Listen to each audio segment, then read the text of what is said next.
เขาอยากถามทางเอยอ้อยแล้วก็ทางติงเนาะว่าที่ผ่านมาตัวเจ้าของเองเคยมีความเชื่อผิดๆหรือว่ามีคำถามอีหยังข้องใจเกี่ยวกับเรื่องของการกุมกำเนิดบ่เดี๋ยวเริ่มจากเอยอ้อยก่อนจ้ะ เจ้าแม่นตามประสบการณ์ที่มีความเชื่อผิดๆเนาะก็คือการกินยาที่นะบ่ฮู้ว่ามันต้องกินแบบใดอือฮึคือยกตัวอย่างนะคะคือความเชื่อผิดๆของเอื้อยแม่นกินยาเม็ดละเดือนอือฮึเข้าใจว่าเม็ดละเดือนกินตอนใดก็ได้แต่ในความเป็นจริงแล้วซึ่งเม็ดละเดือนนั้นบ่แม่นว่ากินตอนใดก็ได้โดยเพราะว่าเอื้อยหั้นกินหลายเทื่อแล้วมีมื้อหนึ่งแล้วรู้สึกว่า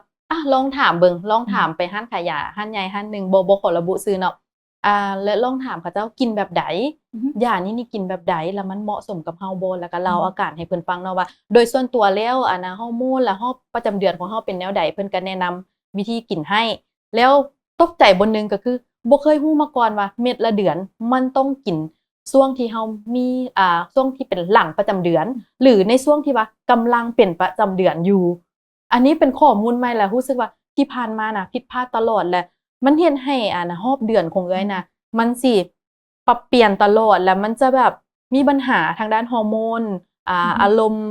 แปรปรวนแล้วก็สุขภาพในการนอนหลับอืต่างๆมันจะมมีผลหลายอย่างเนาะแล้วคือการกินอิหยังก็เขาเจ้าเอิ้นมื้อละเม็ดบ่เนาะมื้อละเม็ดที่เป็นแผงมีโดยลูกศรหั้นน่ะแล้วเอื้อยบ่ฮู้ว่าโอ๊ยมื้อนี้กินมื้อหน้าบ่กินแบบกินแบบกินแบบข้ามๆหั้นน่ะซึ่งเขาเจ้าก็มีลูกศรให้หั้นอืนะจะต้องมกินตามเขาเจ้าแล้วต้องกินเริ่มกินช่วงใด ตัวนั้นหันก็เป็นความเชื่อผิดๆสำหรับเอื้อยเองที่ว่าแบบแนวใดก็ได้แต่ที่จริงบ่แม่นยาทุกอย่างทุกชนิดมีข้อกำหนดมีกฎกมีข้อกำหนดมีกฎกติกาในการกินซึ่งแตกต่างกันไปโดยอันนี้แม่นสิ่งที่เอื้อยรู้สึกว่าเอื้อยผิดพลาดมาเกือบครึ่งชีวิตแล้วโดยแต่ก็มาเปิดใจมาเรียนรู้รับฟังแล้วก็ ปรึกษากับผู้ที่เชี่ยวชาญแล้วก็เลยว่ารู้สึกผิดแหละอันหนึ่งที่บ่อยากให้ทุกคนอ่เป็นแบบเอื้อยก็คือแม่นบ่อยากให้มีความเชื่อผิดอืมๆและใช้ยาผิดๆแล้วมันมีผลพวงต่อสุขภาพไปในหลายๆด้านที่เป็นด้านลบด้วยโดยเข้าใจอ้อยหลายๆเนาะเราเชื่อว่าอันน้องๆวัยหนุ่มก็สิมีหลายคนเนาะที่อ่าเบิ่งว่ามันเป็นอิหยังที่เขาเจ้าก็ความรู้คือกันแม่แล้วก็นถือว่าเป็นความเชื่อผิดๆที่เราก็เชื่อว่ามันบ่ได้มีแต่เอยอ้อยผู้เดียวน่าจะมีน้องๆอีกหลายๆคนที่ว่าเพิ่นอาจจะมีความเข้าใจในลักษณะนี้เนาะแต่ว่าเดี๋ยวเราจะมาล้มกันตื่มกับทางท่านหมอเนาะเดี๋ยวไปทางติงก่อนเนาะส่วนตัวติงเองเด้มีความเชื่อผิดๆความเข้าใจผิดๆหยังบ่เกี่ยวกับเรื่องของการคุมกำเนิดสำหรับเขาแล้วเนาะคิดว่าโอเคความเชื่อที่ว่าผิดแหละทางด้านการคุมกำเนิดก็คือหน้าเจ็ดหลังเจ็ดอืที่มเฮามักจะเห็นในสื่อออนไลโอเคน์หรือว่าแบบการโฆษณาหลายๆอย่างว่าโอเคถ้าว่าเฮามีเพศสัมพันธ์ก่อนหน้าที่จะเป็นประจำเดือน7มื้อแล้วก็มีเพศสัมพันธ์ก็หลังจากที่เป็นประจำเดือน7มื้อแม่นเฮาจะบ่ถือผ้าอืมอันจะนี้เป็นปลอดภัยจะเนาะ ปลอดภัยก็เลยรู้สึกว่าโอ๊ยมันคือมันหับง่ายแท้แล้วมันแบบมันเป็นแบบนั้นทุกคนบ่หั่นน่ะ ก็คิดว่าโอเคตอนนั้นเราคิดว่ามันเป็นแบบนั้นทุกคนวิธีการคุมกำเนิดง่ายคือหามมีก่อนหาเป็นประจำเดือน7 มื้อแล้วก็หามมีก่อนหลังเป็นประจำเดือน7 มื้อแต่หลังจากนั้นที่ได้มาศึกษาข้อมูลเบิ่งจึงรู้ว่าโอเคแต่ละเคสมันจะบ่คือกันเราต้องได้แบบอิงตามห่างกายของแต่ละคนว่ามันเบียดสามารถไล่แบบนั้นได้บ่หรือว่าบางคนอาจจะประจำเดือนมีการคลาดเคลื่อนอืมก็จะต้องได้ไล่ตามตัวจริงของแต่ละคนเพราะว่าคือ วัยรุ่นบางคนก็ประจำเดือนแต่ละเดือนก็มาบ่ปกติโอเคบางคนคือเขาเองเนาะก็คือบางเดือนจะเดือนไปแบบ3-4มื้อจังซี้นะอื5มมื้อก็มี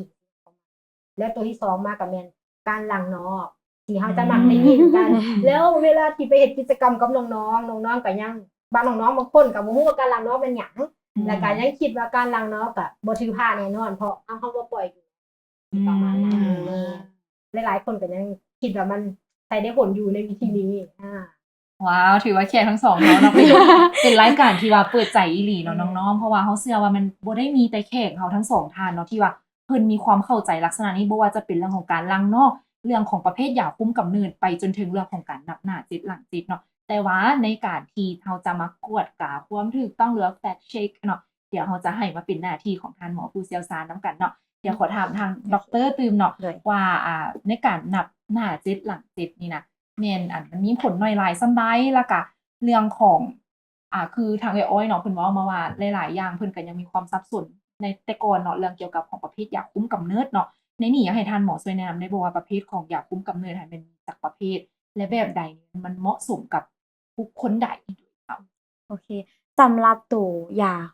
หรือว่าเป็นการคุมกำเนิดเนาะแม่นจะมีอยู่2แบบหลักๆก็คือจะมีการคุมกำเนิดแบบชั่วคราวแล้วก็การคุมกำเนิดแบบถาวรซึ่งว่าการคุมกำเนิดแบบชั่วคราวก็จะมีทั้งถุงยางอนามัยเนาะยาซักยาฝังเนาะหรือว่ายาคุมผสม หรือว่าเป็นยาคุมฉุกเฉินหรือว่าการเฮ็ดหมันการเฮ็ดการใส่ห่วงเนาะการใส่ห่วงก็คือจะเป็นการตัวนั้นก็คือจะเป็นแบบชั่วคราวแต่สำหรับตัวแบบถาวรก็คือจะเป็นการเฮ็ดหมันเนาะจะเป็นการเฮ็ดหมันแล้วก็ยังมีคืออ้อยเนาะอ้อยกับติงได้เว้าบอกว่าจะมีการเฮ็ดหน้า7หลัง7เนาะหรือว่าการล้างนอกอันนั้นก็คือจะเป็นวิธีแบบธรรมชาติเนาะที่เฮาใช้กันมาตั้งแต่โดนแล้วเนาะแต่ว่าถามว่าหน้า7หลัง7เฮ็ดได้บ่เฮ็ดได้เนาะแต่ต้องอยู่ในช่วงที่ต้องใช้กับคนที่เขาเจ้าเป็นประจำเดือนที่ประจำเดือนที่ปกติ ก็คือสมมุติว่าคันถ้าหากว่าไอ้ติงเนาะเป็นประจำเดือนวันที่15สมมุติว่าคันเดือนต่อไปก็15อันนี้เขาเจ้าจะใช้เฉพาะผู้ที่ประจำเดือนที่ปกติ แต่คันสำหรับผู้ที่ประจำเดือนเขาจะบ่ปกติเนาะมันก็จะใช้การบ่ได้ในจุดนี้หั้นนะแล้วก็จะเฮ็ดให้เขาเจ้ามีความเสี่ยงว่าเอ้าเป็นหยังข้อยก็คือว่านับหน้า7หลัง7แล้วข้อยคือยังมีความเสี่ยงอยู่หรือว่ายังถือพาอยู่เนาะมันก็จะเกิดคำถามแบบนี้อีกโดยอันนั้นคือหน้า7หลัง7เนาะแล้วก็ตัวที่2ก็คือจะเป็นการล้างนอก การล้างนอกก็คือถามว่ามันป้องกันได้บ่เนาะในปัจจุบันเนาะเขาเจ้าจะยังมีคนแนะนำอยู่เนาะยังมีเขาเจ้าใช้วิธีการนี้อยู่แต่ถามว่าป้องกันได้ 100% บ่100%เนาะบ่มีอัน 100% เลยเพราะว่าเชื่อซะบ่ว่ามันจะบ่มีการถือพามันจะล้างได้หมดทุกอันนั้นเลยเนาะมันจะล้างได้เบิดเลยนะสำหรับตัวนั้นแต่ว่ามันก็ตัวนี้ก็จะบ่สามารถป้องกันได้ 100% สำหรับตัวการล้างนอก